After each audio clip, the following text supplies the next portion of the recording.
Alexandre, bonsoir. Bonsoir. Donc on est dans un super contexte pour parler de, c'est inspirant, médias sociaux et éducation. Voilà, c'est ça. Tu avais envie de parler de médias sociaux et éducation ce soir. Dans l'eau, les pieds dans l'eau si possible. Bah oui, des exigences de dingue, donc moi j'assume, j'assure, pas de problème. C'est quoi un média social ? Alors, un média social, c'est une forme particulière de dispositif qu'on va retrouver particulièrement en ligne, mais si on en fait l'histoire, on retrouve des médias sociaux avant l'ère numérique. Et la particularité de ces médias-là, c'est que le contenu est essentiellement produit par les utilisateurs eux-mêmes. D'accord. Tu peux nous donner un exemple, parce que tu m'attises ma curiosité d'un média social avant le numérique. Alors, en fait, il y a des théories. La théorie est bien trouvée, ça s'appelle la parenthèse Gutenberg, qui explique que finalement, il y a énormément de productions culturelles qui ont été domestiquées après l'invention de l'imprimerie, où on s'est mis à attendre un public qui soit passif, mais qu'à l'origine, le théâtre, dans toutes les représentations de spectacles vivants, par exemple, le public avait un rôle très actif et allait intervenir, demander à ce qu'on modifie le contenu, la suite du drame, etc. Donc en fait, l'idée est simplement de montrer que les interactions entre les contenus qui seraient produits par des institutions médiatiques et puis un public, c'est pas si récent, c'est très visible aujourd'hui par D'accord. le numérique. Donc la définition, le média social, c'est le public qui crée le contenu. C'est un média où l'essentiel du contenu est produit par les utilisateurs eux-mêmes. D'accord. En sachant quand même, si on prend un média social comme YouTube par exemple, c'est que quelques pourcents des utilisateurs qui créent des contenus. Alors effectivement, ouais, bien sûr. Non, mais ça ne veut pas dire que tous les utilisateurs vont créer ils ont le du potentiel contenu, de le faire. D'accord. Mais simplement, tu vas pas avoir, par exemple, des rédacteurs qui vont être. C'est pas éditorialisé, c'est pas rédiger, scénariser et produire la plupart des vidéos qui sont sur YouTube. Je m'enfonce dans le sable. Je sais pas toi, mais moi je m'enfonce. Bon, bref, c'est pas grave, on continue tant que je survis. Et donc médias sociaux et les principaux médias sociaux pour que ce soit clair pour tout le monde aujourd'hui. Alors, le plus connu, bien sûr, c'est Facebook, avec Twitter qui commence à être très connu aussi.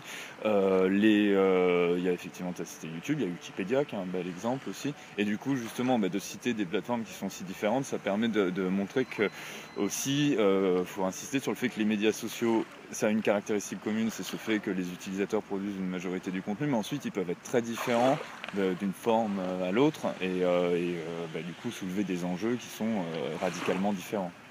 Quand on est sur Facebook, quand on est sur Wikipédia, ça n'a pas vraiment le même sens, on ne fait pas les mêmes activités, etc. Et donc médias sociaux et éducation. Ouais. Alors ça, en fait, c'est... C'était ma question. Mais c'est pas une question. Mais si, c'est une... Bon, alors, médias sociaux et éducation, point d'interrogation.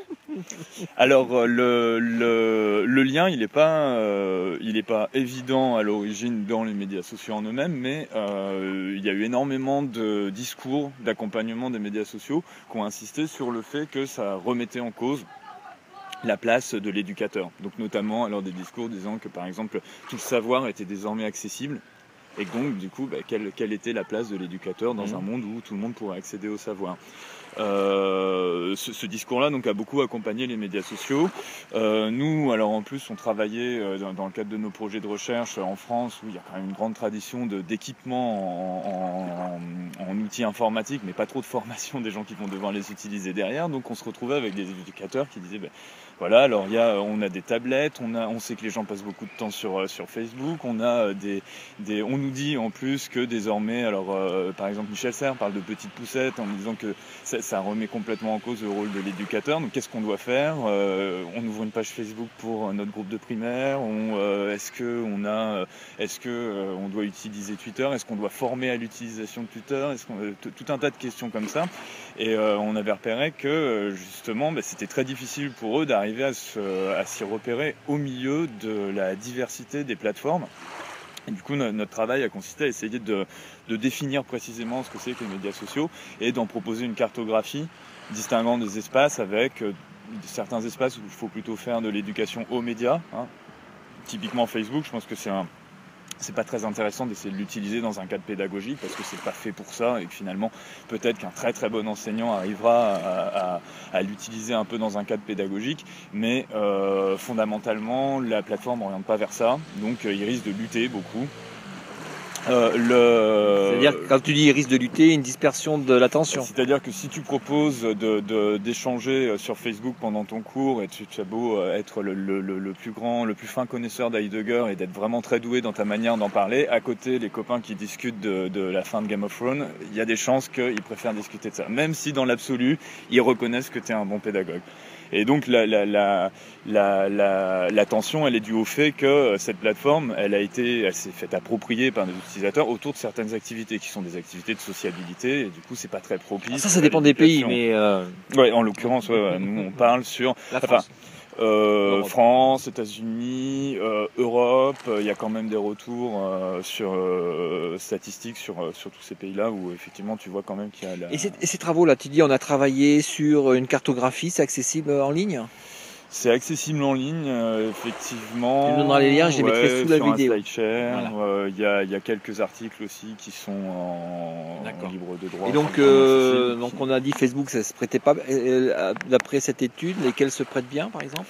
Alors, à l'inverse ? En fait, sur Wikipédia, sur Twitter, sur YouTube, d'ailleurs, c'est ce que tu me disais tout à l'heure, effectivement, en fait, les axes de distinction, hein, tous les travaux qui ont été faits sur l'usage par les jeunes des médias sociaux distinguent des plateformes où on se retrouve pour mener des activités guidées par l'amitié, alors amitié au sens Facebook, hein, sociabilité, et puis des plateformes où on se retrouve pour un intérêt précis. Alors déjà, entre ces deux types de plateformes, toutes celles qui regroupent autour d'un intérêt précis sont plus propices, du coup, à des activités d'éducation.